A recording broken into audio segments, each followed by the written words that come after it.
त्या दिवशी मुलांना चिक्की खायची इच्छा झालेली, म्हणे चिक्की खायचंय चिक्की खायचंय. तर म्हटलं चला बनवूया, घरात सामान होतंच. तर इथे होते माझ्याकडे शेंगदाणे, भाजलेले शेंगदाणे जे मार्केटमध्ये आसानीचे मिळतात. भाजलेले शेंगदाणे नसतील तर तुम्ही कच्चे शेंगदाणे आणायचे, भाजायचे, सालं काढायची आणि असे फोडून घ्यायचे. ठीक आहे. जितके शेंगदाणे तितकंच गूळ घ्यायचं आहे. जर तुम्ही तिळाची चिक्की बनवायची असेल तुम्हाला तर जितके तिळ तितकंच गूळ घ्यायचं आहे. ठीक आहे. आता थोडंसं 2 चमचे तूप टाकायचं त्यामध्ये आणि गूळ एकदम छान असं विरघळेपर्यंत फिरवत राहायचं. एकदम छान म्हणजे शिजू द्यायचं, एकदम असा फेस येईपर्यंत शिजू द्यायचं, म्हणजे छान अशी चिक्की बनते. आणि चिक्की गुळच घ्यायचं बरं का. आणि असं छान असा फेस आला ना का मग त्यामध्ये हे भाजलेले शेंगदाणे ॲड करायचे आहेत.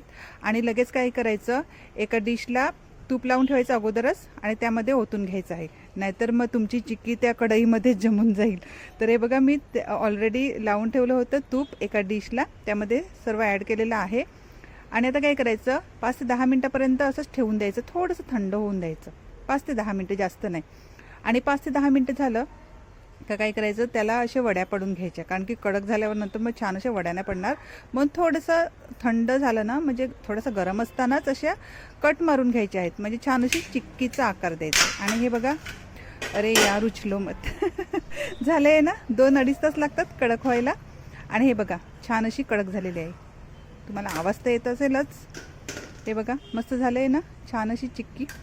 तर कधी वाटलं मुलांना काय तुम्हालासुद्धा वाटलं तर लोणावळ्याला जायची गरज नाही. कशाला लोणावळ्याला जायचं, आपल्या घरच्या घरी मस्त चिक्की बनवून तयार करू शकतात. फक्त इतकंच की चिक्की गुळ घ्यायचं आणि जितकं सामान असेल ना तितकंच गुळ घ्यायचं, म्हणजे तीळ नाहीतर शेंगदाणे जितके असेल ना तितकंच गुळ घ्यायचं, छान असं शिजवायचं आणि आपली चिक्की तयार आहे. हे बघा छान अशी झालेली आहे ना तयार.